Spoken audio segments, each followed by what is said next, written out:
ఎంతవరకు స్పీడ్ వెళ్తాము మామూలుగా? నాకు స్పీడ్గా వెళ్ళడం ఇష్టం, స్లోగా వెళ్ళకన్నా స్పీడ్గా వెళ్ళడం ఇష్టం. అవునా? క్వార్టర్స్కి నాన్నల దగ్గరికి వెళ్తాం కదా అని నేను ముందు కూర్చొని వెనకని కూర్చోబెట్టి వెళ్తాడు ఆల్మోస్ట్ 12 అయిపోయింది. 6 hours కి 8,000 పే చేయాలి. ఓకే, ఎంతకు తీసుకున్నారండి అప్పుడు మీ వెహికల్ నుంచి కాకుండా బ్యాక్ నుంచి వస్తుంది? గోవాకి వెళ్ళాం అంటే ఏ గుడికి వెళ్ళలేదు, గోవాకి వెళ్ళి. సో మైలేజ్ ఎంత ఇస్తుంది చెప్పండి?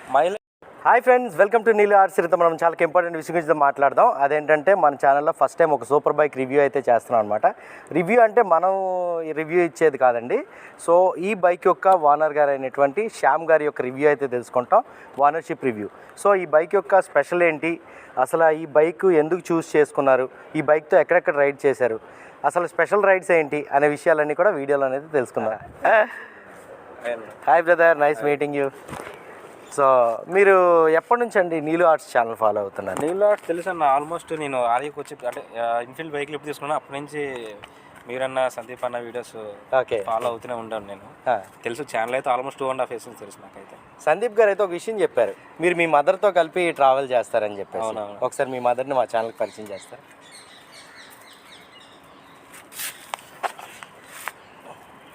నమస్తే అమ్మ.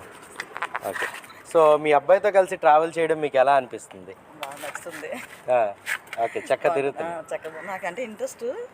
మీకు రైడింగ్ అంటే ఫస్ట్ నుంచి ఇంట్రెస్ట్? ఇష్టం. ఓకే, అయితే ఈ అబ్బాయిని అలా ట్రైన్ చేశారనమాట. మీ ఇద్దరికి ఇష్టం కలిగింది కదా? అవును అవును, చక్కగా రైడ్స్ చేస్తున్నారు. మీరు ఎప్పుడు నడపలేదా బండి? నేర్పించారు, నడిపాను. నడిపారా? 10th లో ఉన్నప్పుడు నడిపాను. అలా నాన్నగారు వచ్చి ఇంకో బండిగా తీసుకొని కాలేరు కూడా చాలా రోజులు అయిపోతుంది నేర్పించి బండి. ఈ బైక్ ఎప్పుడైనా నడిపారు? ఈ బైక్ నడపలేదు, నేర్చుకుందామన్నా నాన్నగారికి ఇష్టం లేదు. తీగలను తీయడమైతే తీగలను, స్కూటీ నేర్పించారు. కాకపోతే నేర్చుకున్న 3వ రోజు అంటే బండి మాకు ఇంటికి లక్ష్మీ థియేటర్ ఉంది, అక్కడ క్వార్టర్స్ కి నాన్నల దగ్గరికి వెళ్తాం కదా అని నేను ముందు కూర్చొని వెనకని కూర్చోబెట్టి వెళ్తాడు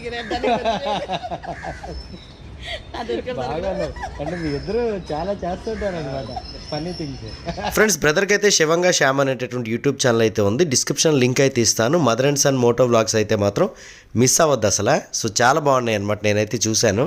ఓకే, మీ ఫ్యామిలీతో రైడ్ అనేటప్పటికి అంటే డే టైమే ట్రావెల్ చేయాలి, ఇటువంటి ఉంటాయి కదా, మీరు ఎలా ట్రావెల్ చేస్తారు? యాక్చువల్లీ డే టైం అని అంటే అమ్మ నేనే కదన్నా, అంటే ఎక్కువ గ్రూప్ రైడ్స్ ఏం చేయలేదు. ఇక్కడికి సింగర్ ఇద్దరం వెళ్ళే వాళ్ళం, ఇద్దరు వెళ్తాం కూడా. సో నైట్ టైం కొంచెం ఇబ్బంది అనిపించేది, అంటే కొంచెం సేఫ్టీ పర్పస్ ఇబ్బంది అనిపించేది. లాస్ట్ టైం హంపి వెళ్ళినప్పుడు ఏమైందంటే మేము వైజాగ్ టు డైరెక్ట్ హంపి కొట్టేసాం.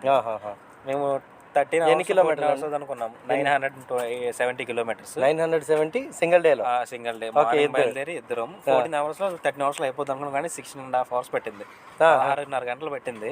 ఆ రోజు నైట్ మేము 10కి వెళ్తాం, సారీ 9:30-9కి వెళ్ళిపోతాం అనుకున్నాం, 11:30 అయిపోయింది. సో ఆ రైడ్ అనేది నైట్ చూసిన తర్వాత కొంచెం నైట్ ఎర్లీగా రీచ్ అవుదామని చెప్పి పెట్టుకున్నాం. అక్కడ ప్రీ బుకింగ్ చేశారు? లేదు, అన్ని సెలెక్ట్ చేసుకుంటూ వెళ్తూ ఎక్కడ అంటే ఎంతవరకు అయితే మనం వెళ్తామో వెళ్ళి ఆ తర్వాత చేసుకుందాం ఈ టైపు.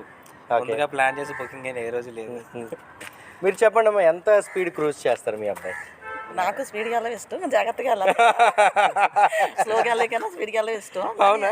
అంటే హైవే కాబట్టి పర్వాలేదు, హైవే మీద మనకి ఇబ్బంది ఉండదు. కానీ దగ్గర ఊర్లో అంటే, కానీ ఆ రోజు మటుకు నైట్ చాలా ఇబ్బంది పడ్డాం. ఇబ్బంది అయింది, కానీ అక్కడ ఒక అబ్బాయి హెల్ప్ చేశాడు, కొంచెం ముందుకు వెళ్ళిపోండి మీకు బాగుంటుంది అని చెప్పి ఒక అబ్బాయి చెప్పారు. అంటే ఆల్రెడీ రూమ్ తీసుకొని చెప్పి వెళ్ళామాట అప్పుడు హోటల్కి. వాళ్ళు ఆ రోజు నైట్ మళ్ళీ ఎర్లీ మార్నింగ్ 7 వెళ్ళిపోవాలని చెప్పారు, చెక్అవుట్ చేసేయాలని. 8,000 అడిగాడు ఆ రోజు ఒక్క నైట్కి. అంటే ఆల్మోస్ట్ 12 అయిపోయింది, 6 hours కి 8,000 పే చేయాలి. ఎందుకని చెప్పి మళ్ళీ ఆయన చెప్పారు, సజెస్ట్ చేశారు కొంచెం ముందుకు వెళ్ళండి. ఒక మన నిస్సహాయతను క్యాష్ చేసుకునే వాళ్ళు చాలా మంది ఉంటారు. మీరు లోకల్ వైజాగేనా లేదంటే ఇంకెక్కడి నుంచి? వైజాగేనన్నా, అంటే ఫ్యామిలీ అంతా తమిళనాడు చెన్నైలో ఉన్నారు. మీరు వైజాగేనా? ఓకే, సూపర్ అండి. మీ ఫాదర్ ఏం చేస్తుంటారు? ఫాదర్ బిజినెస్ అండి. మీరేం చేస్తుంటారండి? నేను టాటాలో ఫైనాన్స్ అండి, టాటా ఫైనాన్స్ ఎగ్జిక్యూటివ్ వర్క్ చేస్తాను. రాయల్ ఎన్ఫీల్డ్ షోరూమ్లో చేస్తాను ఉంటాను. గురుద్వారా షోరూమ్లో చేస్తుంటారా? ఓకే, ఈ బైక్ ఎన్ని కిలోమీటర్లు తిరిగారండి ఇప్పుడు వరకు? 18,000 చేంజ్ అన్న, 18,000 1 year అవుతుంది. లాస్ట్ ఏప్రిల్ 1 year 18,000 తిరిగారు. సో ఎక్కడెక్కడికి వెళ్ళారండి మీరు ఈ బైక్తో? కంప్లీట్ చెన్నై, తమిళనాడు, కర్ణాటక, అంటే మన హంపి బదామి మీద వైజాగ్ సౌత్ ఎక్కువ ట్రావెల్ అయ్యింది. అండ్ లాస్ట్ రైడ్ వచ్చి గోవా. ఓకే, ఎంతకు తీసుకున్నారండి అప్పుడు మీ వెహికల్? నేను తీసుకున్నప్పుడు 3,58,000 ఉండేది ఓన్లీ వెహికల్. 358 ఉండేది. ఓకే, అంటే మనకి తెలిసిందే కదా మీకు ఇవన్నీ ఎక్స్ట్రా. ఇది మాత్రమే ఎందుకు మీరు చూస్ చేసుకున్నారు అసలు ఈ బైక్? నేను యాక్చువల్లీ బెన్నెలీకి వెళ్దాం అనుకున్నాను, టీఆర్కేకి వెళ్దాం అనుకున్నా. కాకపోతే అప్పుడు అవి స్టాక్ ఇష్యూ ఉంది. దట్టు చాలా మంది నాకు కొంచెం తగ్గించారు, తగ్గని. అది 225 కేజీలు వెయిట్ ఉంటుంది, 7 లక్షలు ఎక్కువ. ఆ సెగ్మెంట్ కి అంత ప్రైస్ పెట్టేప్పుడు వేరే దానికి వెళ్ళొచ్చు అని చెప్పి సో నెక్స్ట్ కేటీఎం తీసుకుందాం అనుకున్నాను. నేను అతని కేటీఎం ఆర్సీ ఉండేది. మా ఇంట్లో కేటీఎం అనగానే కేటీఎం అంటారు. అది అడ్వెంచర్ టూర్ డ్యూక్ అవని లేకపోతే ఏదామని కేటీఎం అంటే కేటీఎం ఆ టైప్. సరే ఇంకెందుకులే, అప్పుడే ఇది ఒకటి వచ్చింది, పెద్ద యూనిక్ గా కూడా ఉంటది.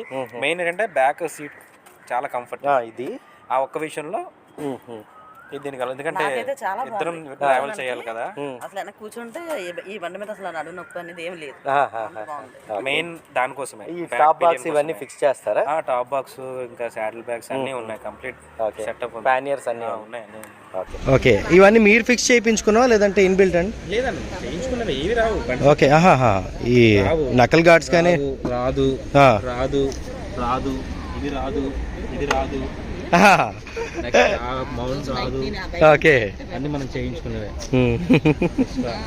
ఇది ఇప్పటి వరకు దీని మీద ఎంత ఖర్చు పెట్టారు? అంటే ఇప్పుడు 18,000 అంటే మెయింటెనెన్స్ దీనిది హెవీగానే ఉంటుంది కదా. సర్వీస్కి ఫస్ట్ సర్వీస్ వచ్చి వాళ్ళు అంటే విజయవాడ ఒకటి, నెక్స్ట్ హైదరాబాద్ ఒడిశా కదా మనకి సర్వీస్ ఉండేది, వైజాగ్ లేదు. సో ఫస్ట్ సర్వీస్కి తీసుకున్నారండి విజయవాడ డెలివరీ. విజయవాడలో ఫస్ట్ డెలివరీ ఏపీకి. అవునా? ఏపీ ఫస్ట్ బైక్ ఇదే. అంటే వాళ్ళ స్టోర్ అఫీషియల్ గా ఆంధ్ర విజయవాడలో పెట్టాక ఫస్ట్ డెలివరీ మనకి ఇచ్చారు. ఓకే, సో ఏంటంటే అప్పుడు సర్వీస్ ఇబ్బంది అయింది, కోవిడ్ టైం అది. సో మనకి వెళ్ళడానికి కొంచెం రిస్ట్రిక్షన్స్ ఉండేవి, నైట్ ఈ టైం కల్లా బయట తిరగకూడదు. అవునండి. సో అక్కడ విజయవాడ నుంచి వాళ్ళు వచ్చారు, ఫస్ట్ సర్వీస్ వాళ్ళు వచ్చేసారు, ఏమైనా ఆంధ్రలో కొట్టుకెళ్ళిపోయినారు. అవునా? ఓకే, అప్పుడు టైర్లు ఇవన్నీ కూడా అప్పటి నుంచి ఉన్నవే? స్టాక్ టైర్స్ ఏనన్నా, బండితో వచ్చిన టైర్సే. టైర్స్ అవి ఇంకా బాగానే ఉన్నాయి, చూస్తున్నారు కదా, ఇంకా ఉన్నాయి. అంతా బాగానే ఉంది బండిలో. నాకు ఇది నచ్చలేదని చెప్పడానికి ఏం లేదు. ఓకే, దీని ఎగ్జాస్ట్ పొజిషన్ ఇదంతా కూడా ఫ్రంట్ నుంచి కాకుండా బ్యాక్ సైడ్ నుంచి వస్తుంది. So engine over heat issues ఇటువంటివి ఏమైనా ఉన్నాయి? హీట్ అంటే అన్నారు అంటే ఇంతకు ముందు నా దగ్గర GT650 ఉండే ఇన్ఫీల్డ్ది. సో ఆ హీట్ తో పోల్చుకుంటే హీట్ తక్కువే, కానీ బట్ మామూలుగా ఉండేదే కదా. దాంట్లో రేడియేటర్స్ ఉన్నాయి కదా, కొంచెం ఎక్కువగా వదులుతూ ఉంటుంది ఫ్యాన్. అవునండి, హీట్ ఉన్నది కానీ మరీ అంత హీట్ ఏం కాదు, రెగ్యులర్గా ఉండే హీటే. సర్వీస్ కాస్ట్ ఎంత అండి దీనికి? అదే అన్న, ఫస్ట్ సర్వీస్ వాళ్ళు వచ్చి చేసినప్పుడు 11,600 తీసుకున్నారు free service. First free service 11,600 అంటే వాళ్ళు చార్జెస్ 4,500 పడింది. అందులో ఏమైనా 6,700 7,000 మనకు సర్వీస్ కాస్ట్ అయింది. ఒక ఫ్రీ సర్వీస్కి 6,000. పెయిడ్ సర్వీస్ అయితే మరి చూడక్కర్లేదు, మరి ఏముండదు. అయితే మెయింటెనెన్స్ మాత్రం భారీగా ఉంటుంది అన్నమాట. కొంచెం ఎక్కువ అన్న మెయింటెనెన్స్ అయితే, ఎక్స్పెన్స్ కొంచెం. అంటే నార్మల్గా మనం వాడే ఈ సెగ్మెంట్లో కొంచెం ఎక్కువ. విశాఖపట్నంలో ఎన్ని బళ్ళు ఉన్నాయండి? మనది ఒక గ్రూప్ ఉంది అన్న, BMW వైజాగ్ అని చెప్పి, వాటిలో ఆల్మోస్ట్ GS310 R. ఇప్పుడు సర్వీస్ ఎలా ఇప్పుడు విశాఖపట్నం? లేదు, ఇప్పుడు service Vijayawada, Hyderabad, Odisha.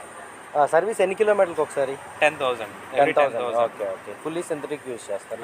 Fully synthetic 1,000, 10,000 are 1 year దేనికైతే దానికి ఇచ్చేసుకోవాలి. మాకు ఏంటంటే ఎలాగో మనం ట్రావెల్ వాడతాం కదా, అందువేలో ఒక రోజు ఎక్కడ పెట్టుకుంటే ఫాస్ట్ సర్వీసే 2 hours చేసి ఇచ్చేస్తారు. మీరు ఎలా ఫీల్ అవుతున్నారమ్మా మీ అబ్బాయి రైడింగ్ ప్యాషన్ పట్ల? నేనైతే హ్యాపీగా ఫీల్ అవుతాను, చాలా సంతోషంగా తిరుగుతా ఉన్నా. మధ్యలో గుళ్ళు గోపురాలు తిరుగుతున్నాం కదా, ఇంకా హ్యాపీ. ఎక్కువ కోవులకి ఎక్కువ వెళ్తున్నాం. లాస్ట్ గోవాకి వెళ్ళాం, అంటే ఏ గుడికి వెళ్ళలేదు, గోవాకి వెళ్ళాం. 2 రైళ్ళు గోవాలో, 2 రైళ్ళు బయట తిరిగాం గుడికి, ఇంకా కంప్లీట్ ఒకసారి కొత్త గోవా వెళ్ళొచ్చు సార్. అంతే, సూపర్ అండి. వచ్చిన తర్వాత గుర్తిస్తున్నాం అనేది ఇక్కడికి వెళ్ళాం, Orissa. Thank you so much అండి, నిజంగా. సో ఫైనల్గా యూట్యూబ్ మన నీలు ఆర్ట్స్ ఛానల్ సబ్స్క్రైబర్స్ దీని నుంచి ఒకటి ఎక్స్పెక్ట్ చేస్తారు, అదేంటంటే మైలేజ్. సో మైలేజ్ ఎంత ఇస్తుంది చెప్పండి? మైలేజ్ అన్న అంటే ఎవరికి నేను సజెస్ట్ చేయట్లేదు స్పీడ్ కోసం. నా స్పీడ్లో అంటే దీనికి 2 types వస్తుంది మైలేజ్ అన్న. ఎకానమీ రేంజ్లో వెళ్తే 40 వరకు వస్తుంది, ఫ్యాక్ట్ అది, నమ్మకపోవచ్చు. తర్వాత ఎకానమీ 40 వస్తుంది, 40 నిజంగా. కానీ నా రైడింగ్లో మాత్రం 30 వస్తుంది. ఎందుకంటే నేను 30 అయినా దీనికి మోర్ దాన్ 30 నేనంటే 120, 100 ఉంచుతాను బండి ఎప్పుడున్నా డ్రాప్ అవుతుంది. సిటీలో వచ్చేసరికి మనం 60-65 స్పీడ్లో నుంచి వెళ్ళాం కాబట్టి నాకు మైలేజ్ ఎక్కువ వస్తుంది. ఇది 10 litres 12 litres fuel tank? 12 litres fuel tank. Okay, అది ఒక డ్రాబ్యాక్. మీరు అడిగారు ఇందాక నేను చెప్పడం మర్చిపోయాను ఏంటంటే fuel tank. Okay, fuel tank ఇది తొందరగా అయిపోద్ది. అదే చిన్న ట్యాంక్ కదా, క్రూజింగ్ పర్పస్ లో ఎక్కువ యూజ్ చేస్తాం కాబట్టి కనీసం 15 లీటర్లు ఉన్నా సరే 600 కిలోమీటర్స్ రోజుకి ఒకసారి ఫ్యూయల్ స్టాప్ అంటే పర్లేదు, కానీ మరి 2-3 సార్లు ఈజీ పడుతుంది అండి. అవును, ఈజీగా పడుతుంది.